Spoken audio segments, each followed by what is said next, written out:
We will make America powerful again. Let me tell you, you don't negotiate like I negotiate. Bonjour, je m'appelle Alexis Buisson, je suis le correspondant de La Croix à New York. Vous écoutez la 4e saison de C'est ça l'Amérique, le podcast sur les États-Unis de Donald Trump, raconté par ceux qui y vivent.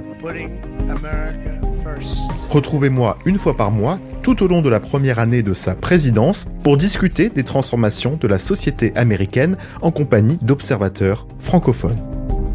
C'est ça l'Amérique, un podcast proposé par La Croix, le programme Alliance Columbia et le site d'information French Morning. 67%.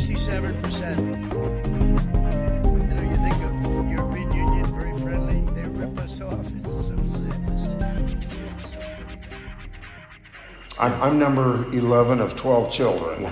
Sur les murs de la ferme de Doug Bartek, dans le Nebraska, on peut lire un passage de la Bible. Il y a une saison pour tout, un temps pour planter et un autre pour récolter.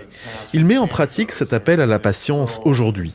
Doug fait partie des producteurs de maïs et de soja dans cet État républicain et rural, malmené par le bras de fer commercial enclenché par Donald Trump avec la Chine et d'autres pays. En effet, Doug craint que les droits de douane imposés par le président ne poussent les importateurs à acheter leurs produits agricoles ailleurs. Mais pour autant, il choisit pour l'instant de faire confiance à son président. Je pense à tous les présidents qu'on a eus et aux déficits commerciaux qui se sont maintenus pendant 50, 80, 100 ans. Tous les présidents nous ont dit « c'est comme ça ». Les États-Unis payent 25 centimes pour importer des marchandises d'un pays donné, mais le même pays nous facture $1,50 pour faire venir nos propres produits. Et on considère cela juste ? Ça ne l'est pas. Je vois ce que Trump veut faire. Certes, parfois il n'emploie pas des méthodes très orthodoxes, mais il essaye de créer un terrain de jeu plus équilibré. In the big scheme, I feel like he's trying to even the bar. Le 2 avril dernier, Donald Trump a annoncé depuis la Maison-Blanche l'instauration de droits de douane dits réciproques sur les produits issus de plusieurs dizaines de pays. Il a baptisé ce moment « Jour de libération », Liberation Day. L'objectif de cette décision inédite, remédier aux déséquilibres commerciaux qui, selon le président, pénalisent depuis longtemps les États-Unis et les travailleurs américains. Quel est le bilan de cette politique controversée ? Qu'a-t-elle fait gagner et perdre aux États-Unis un an après une campagne présidentielle dominée par les inquiétudes autour du coût de la vie, j'ai voulu poser ces questions à Bernard Salagné, président du département d'économie de l'Université Columbia. Bonjour Bernard Salagné. Bonjour à vous. Merci à nous accueillir dans votre bureau, ici sur le campus de Columbia. Alors quand on sort du campus et qu'on va dans les magasins, les marchés à New York, c'est vrai que c'est l'heure du shopping de Noël. Vous, quand vous faites vos courses ou que vous achetez vos cadeaux, est-ce que vous avez le sentiment que les prix ont baissé par rapport à l'an dernier ? J'ai la chance d'avoir une assez bonne rémunération. Je suis probablement moins sensible au changement des prix dans les magasins que les gens qui ont plus de difficultés pour boucler leur fin de mois. Ce que je peux dire en fonction des statistiques, c'est que bien sûr, il y a des prix qui baissent tendanciellement, les prix de l'électronique, les prix de l'informatique, comme vos lecteurs le savent. Mais il y a eu, au-delà de ces tendances, une augmentation des prix de l'électronique ou une baisse plus faible qu'elle n'aurait été en l'absence des droits de douane. Les prix de certains biens durables ont augmenté aussi. Par exemple, les meubles qui sont assez souvent fabriqués à l'étranger, en particulier en Asie. Et puis, bien sûr, il y a des choses plus ponctuelles qui sont où parfois l'effet des droits de douane est masqué par des problèmes de récolte insuffisante ou un parasite dans une récolte, etc. Dans l'ensemble, on a l'impression que sur une fraction non négligeable des biens qui sont achetés par les Américains, en particulier dans cette période, il y a une augmentation de peut-être 2-3% des prix. Et je rappelle que le rythme de l'inflation annuelle était de 3% en septembre 2025, selon les dernières statistiques dont on dispose au moment d'enregistrer ce podcast. 3%, c'est le même niveau qu'en janvier 2025, au moment de l'investiture de Donald Trump. Cela veut-il dire que ces politiques n'ont pas vraiment eu d'impact sur la hausse des prix? Non, on observe même une légère accélération. Alors, les droits de douane, c'est une chose compliquée. D'abord, les États-Unis n'importent qu'à peu près 15% de leur PIB, du produit intérieur brut, pardon. Donc 15% des biens consommés aux États-Unis sont importés, pour dire les choses autrement. Donc si on considère que les droits de douane ont augmenté de 15 points à peu près, c'est-à-dire que là où il y avait 5% de droits de douane, maintenant c'est 20%. Ça représente un effet qui est quand même pas très élevé. C'est 2,5% de plus sur les prix, à supposer que les magasins aux États-Unis, les vendeurs aux États-Unis ou les importateurs suivent exactement l'augmentation des prix qui leur sont tarifés. Et ils pourraient faire moins. Ils pourraient décider d'absorber une partie de l'augmentation des prix que eux paient pour importer les biens, en se disant que s'ils la répercutent entièrement, ils vont perdre un volume de vente important. Et il y a certainement eu une période d'attente. D'abord, lorsque Trump a annoncé qu'il allait augmenter les droits de douane, les importateurs se sont hâtés de faire des provisions. Quand ça ne coûtait pas encore, quand le prix n'avait pas renchéri. Et ensuite, ils ont écoulé ces stocks. Et ils ont écoulé ces stocks au prix pratiquement antérieur. Alors maintenant, évidemment, ces stocks commencent à se vider et ils sont obligés de réimporter à des prix plus élevés. Bon, en plus de ça, il y a quand même une grande instabilité dans cette politique tarifaire où on voit des droits de douane qui augmentent, qui baissent, qui réaugmentent, qui portent sur un bien puis sur un autre, avec des exemptions qui sont révoquées d'un jour à l'autre. Donc il y avait une certaine politique d'attente.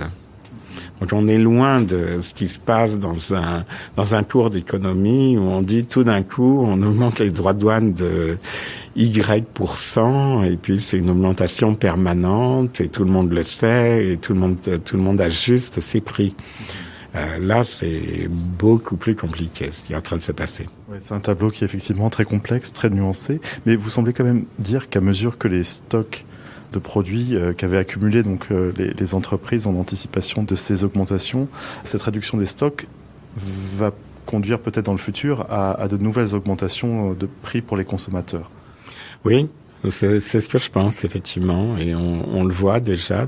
Par exemple, actuellement, l'administration Trump a décidé de donner 10 ou 12 milliards de dollars aux farmers, donc aux producteurs agricoles, pour compenser les pertes qui sont dues à la fois aux droits de douane qui ont été érigés en représailles par les partenaires des États-Unis. Donc la Chine, par exemple, achète moins de soja aux producteurs américains, donc ça leur inflige des pertes, mais aussi et peut-être surtout au fait que la production agricole est extrêmement capitalistique aux États-Unis.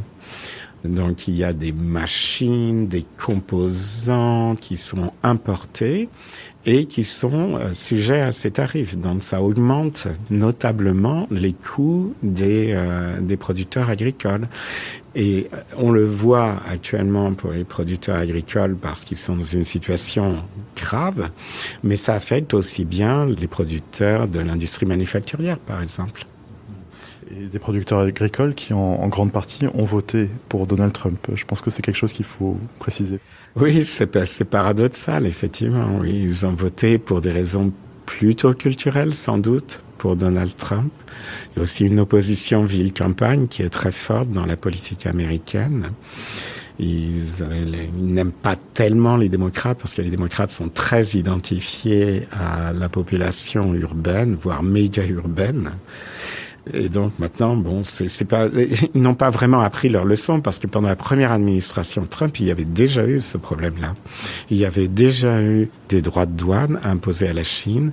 Il y avait déjà eu des représailles de la Chine et il y avait déjà eu ce qu'on appelle un bail-out, donc un transfert du gouvernement pour les agriculteurs vers les agriculteurs pour les compenser. Et ils n'aiment pas ça en plus parce que personne n'aime vivre la main tendue, spécialement des électeurs républicains avec une idéologie conservatrice. Et ils préféreraient clairement gagner leur vie sans avoir besoin de l'État. J'étais dans le Nebraska il y a quelques mois, un État très rural qui souffre effectivement de cette guerre commerciale en particulier avec la Chine. Et quand on parle à des agriculteurs sur place qui ont, comme je le disais, ont voté Trump, qui plus est, eux ils disent que finalement ils étaient lésés dans le commerce international, que les pays, leurs partenaires commerciaux en gros, érigeaient aussi des barrières tarifaires. Il est certain que l'Europe en particulier érige des barrières tarifaires, aussi des barrières réglementaires que les agriculteurs américains considèrent comme indues, qui ont trait à des normes sanitaires, par exemple, ou à des normes d'élevage, par exemple, comment est-ce que les animaux doivent être élevés. Et là, ça peut avoir un effet.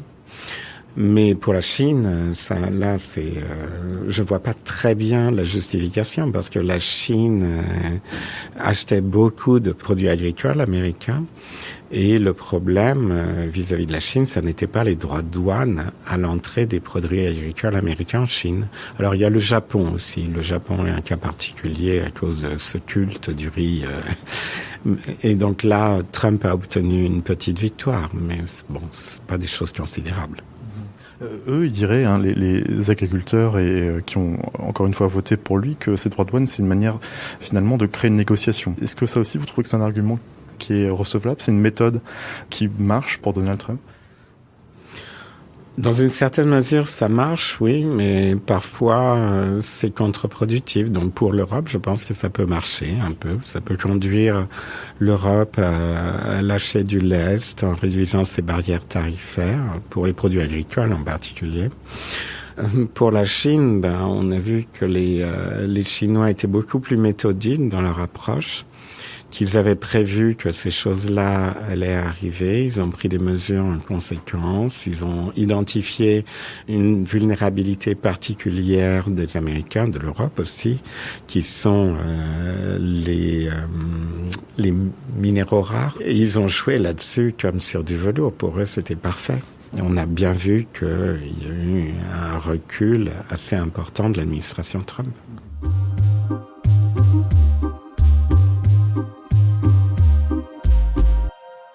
On parle des droits de douane imposés par Donald Trump, mais moins de la façon dont il les a instaurés. Pourtant, ce sujet a son importance. Pour les instituer, il a invoqué une loi obscure, l'International Emergency Economic Powers Act, ou IEEPA, qui confère au président des pouvoirs importants pour réguler l'économie pendant des périodes d'urgence nationale. Donald Trump a mis en avant la persistance des déficits commerciaux, le fait que les États-Unis importent plus qu'ils n'exportent, pour justifier le recours à cette loi datant de 1977. Pour lui, ces déficits sont responsables de l'érosion de la base industrielle des États-Unis, de l'affaiblissement du Made in America et ont rendu la défense nationale dépendante de pays étrangers. Problème, plusieurs tribunaux fédéraux saisis par des entreprises ont jugé que la loi ne donnait pas le droit au président d'imposer des tarifs douaniers. D'ailleurs, le texte ne mentionne même pas le terme « droit de douane ». La Cour suprême doit trancher cette question très prochainement. Elle pourrait invalider une partie de ces surtaxes et contraindre le gouvernement à les rembourser aux entreprises qui s'estiment pénalisées. Jusqu'à présent, les tarifs douaniers ont généré quelques 257 milliards de dollars pour les États-Unis.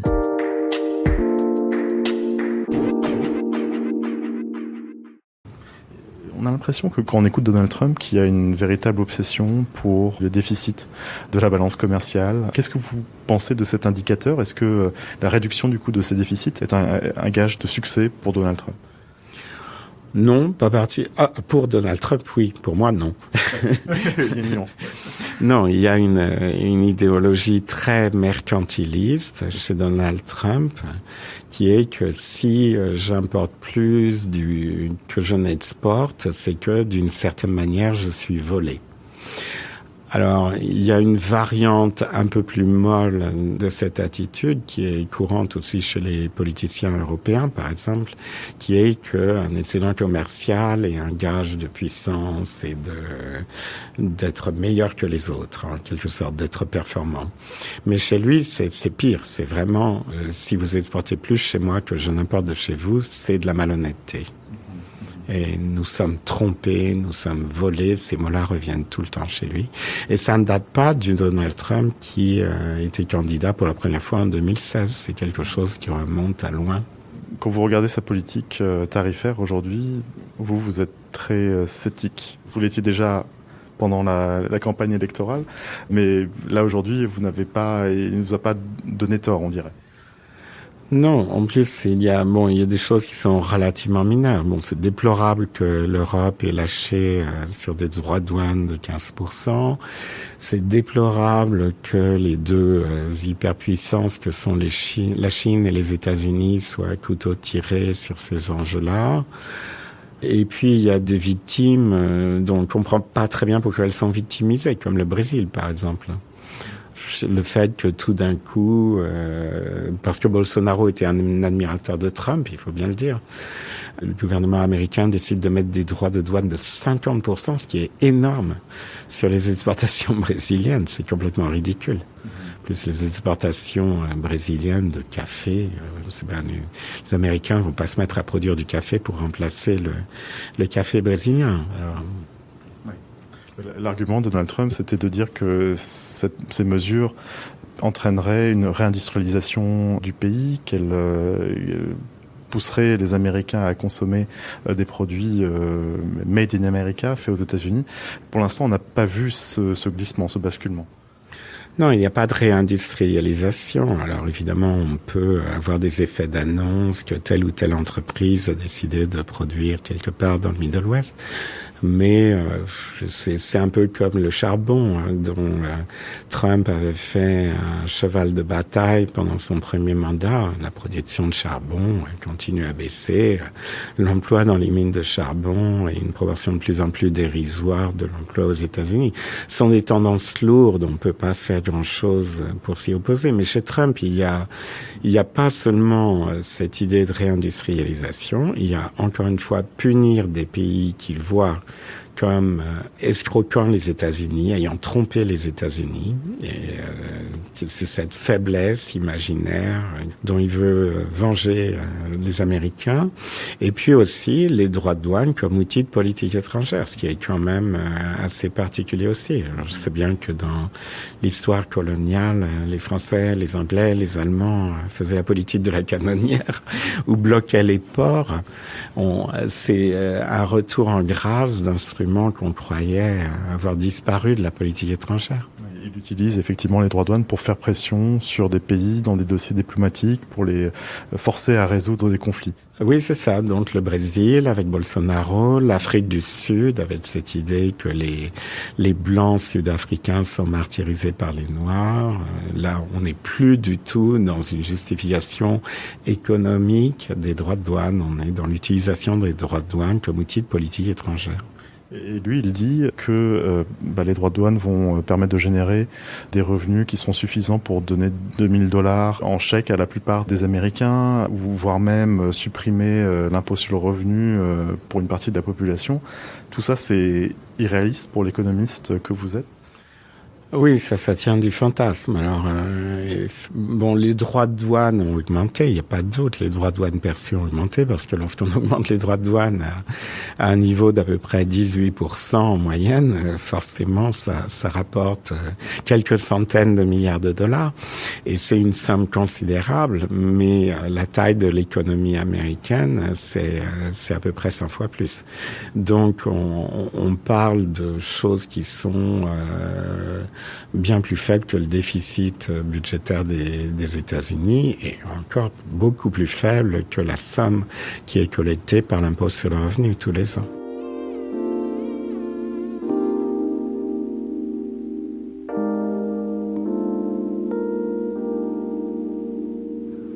parliez de tendance lourde plus tôt et bien sûr il y a une tendance qui vient à l'esprit, c'est celle de l'automatisation qui bouleverse véritablement le marché du travail aux États-Unis et l'économie américaine. Vous aviez co-signé avec plus de 300 économistes, je crois, une lettre ouverte appelant les électeurs à ne pas voter pour Donald Trump en 2024. Vous parliez justement, enfin la lettre évoquait ce défi de l'automatisation et disait que les droits de douane finalement n'allaient pas solutionner cette tendance. L'automatisation, c'est une tendance qui existait bien avant ChatGPT, Large Language Models, comme on dit ici. Ça a commencé avec des machines qui remplaçaient des travailleurs, mais qui aussi étaient complémentaires au travail, donc qui permettaient d'augmenter la productivité du travail, d'augmenter la qualité des produits, de réduire leurs coûts pour les consommateurs, etc. Puis ensuite, il y a eu les robots, ça fait très longtemps. Enfin, à l'échelle de ma vie, ça fait longtemps qu'il y a des robots dans l'industrie automobile, par exemple, dans le monde entier. Alors maintenant, on parle d'autre chose. On parle de robots plus intelligents, d'une part. Et puis, on parle d'automatisation d'un grand nombre de tâches de service.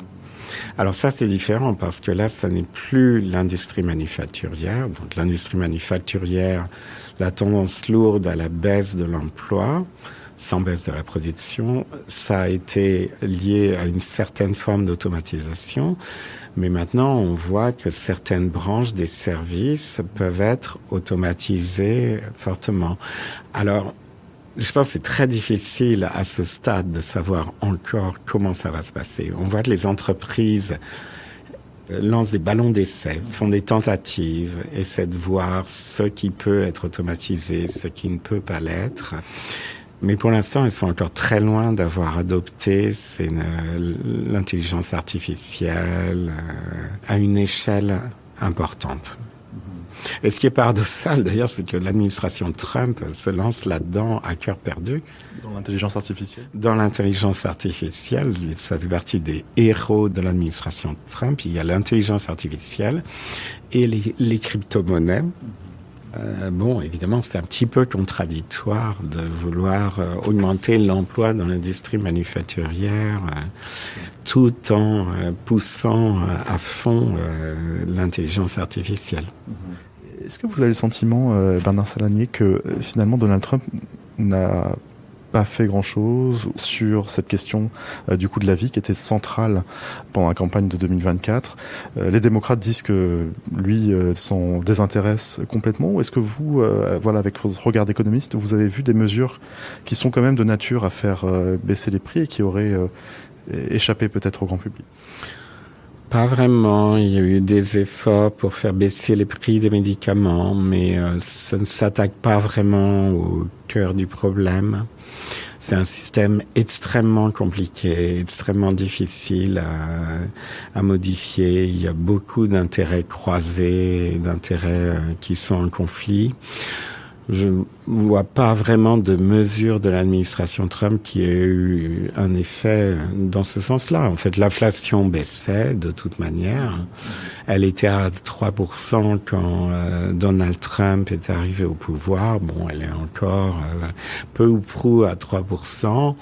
Et c'est un rythme d'inflation qui est un petit peu au-delà de ce que la Federal Reserve, la Banque fédérale américaine, préférerait.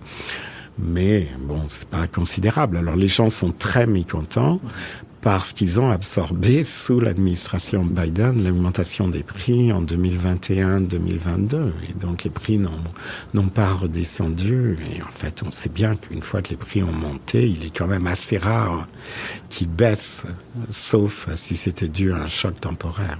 Qu'est-ce qui cause aujourd'hui l'inflation aux États-Unis et est-ce qu'on surestime pas finalement la capacité du président, quel qu'il soit, démocrate ou républicain, à faire baisser les prix ou juguler cette inflation du moins ?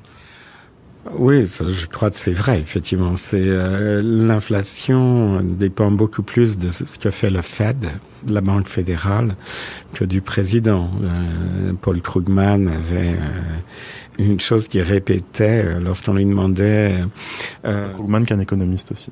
Oui, Paul Krugman, prix Nobel d'économie il y a quelques années, franchement démocrate.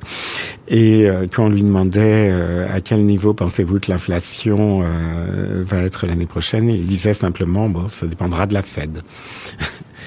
Et c'est bon, alors la Banque fédérale n'a pas un contrôle extrêmement fin sur l'inflation, mais elle a beaucoup plus d'influence sur l'inflation que le président américain, il n'y a pas de doute.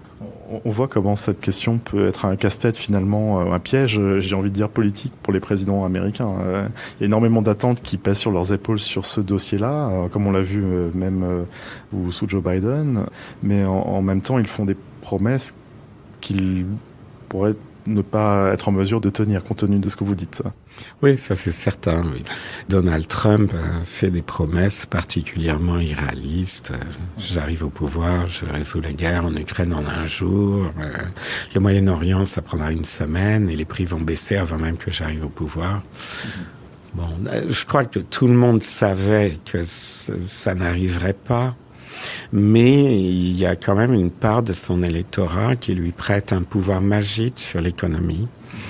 Et ils sont très déçus en ce moment. Et le fait qu'il ait adopté un peu la même attitude que Biden, qui consiste à dire inflation, quelle inflation, tout va bien, ça ne lui réussit pas en ce moment. C'est vrai qu'il a adopté le même discours que Joe Biden. C'est assez surprenant, effectivement, à noter. Est-ce que si demain les démocrates reviennent au pouvoir, à la Maison-Blanche, au Congrès, est-ce que vous avez le sentiment qu'ils reviendraient également sur les droits de douane qui ont été instaurés par Donald Trump ? Je pense qu'en fait, en ce qui concerne la Chine en particulier, qui est quand même le point le plus important de cette guerre tarifaire, Trump avait commencé, Biden a poursuivi de manière plus intelligente en ciblant vraiment les choses qui étaient plus importantes pour la sécurité des États-Unis et en créant le CHIPS Act qui consistait à relocaliser une partie de la production de semi-conducteurs aux États-Unis que Trump a annulé pratiquement d'ailleurs. Et Trump a mis le pied sur l'accélérateur de manière beaucoup plus étendue. Je pense que les démocrates continueraient à avoir une politique tarifaire agressive vis-à-vis de la Chine, mais probablement plus style Biden que style Trump, probablement plus ciblé. Cela dit, l'arrivée des démocrates au pouvoir, pour l'instant, reste assez problématique. On en est encore loin, effectivement. Merci beaucoup, Bernard Salanier. Merci à vous. We will make America powerful again. Let me tell you, you don't negotiate like I negotiate. Face au défi du coût de la vie, Donald Trump a choisi une stratégie qui divise jusque dans son propre camp. Malgré l'inflation qui reste au même niveau qu'en début de présidence, il n'en finit pas d'assurer que les prix baissent. Lors d'un meeting en décembre en Pennsylvanie, un état clé de la présidentielle, il a affirmé qu'il, je cite, écrasait l'inflation. Quelques jours plus tôt, il déclarait que la question du coût de la vie était, je cite encore, un canular démocrate. Les dizaines de millions d'Américains qui ne parviennent pas à mettre de l'argent de côté apprécieront. Donald Trump paie son déni dans les urnes. En novembre et décembre, les républicains ont été tenus en échec dans plusieurs scrutins dominés par les questions de pouvoir d'achat, en Virginie, dans le New Jersey, en Georgie, à New York ou encore à Miami, où une démocrate a remporté la mairie après près de 30 ans d'hégémonie républicaine. De mauvais augure pour les élections législatives et sénatoriales de mi-mandat, où le contrôle du Congrès sera en jeu. C'est la fin de cet épisode de C'est ça l'Amérique. On se retrouve le mois prochain pour le dernier épisode de la saison. À bientôt. It's going to be great television, I will say that. And we will make America great again. Thank you very much. God bless you all. Thank you.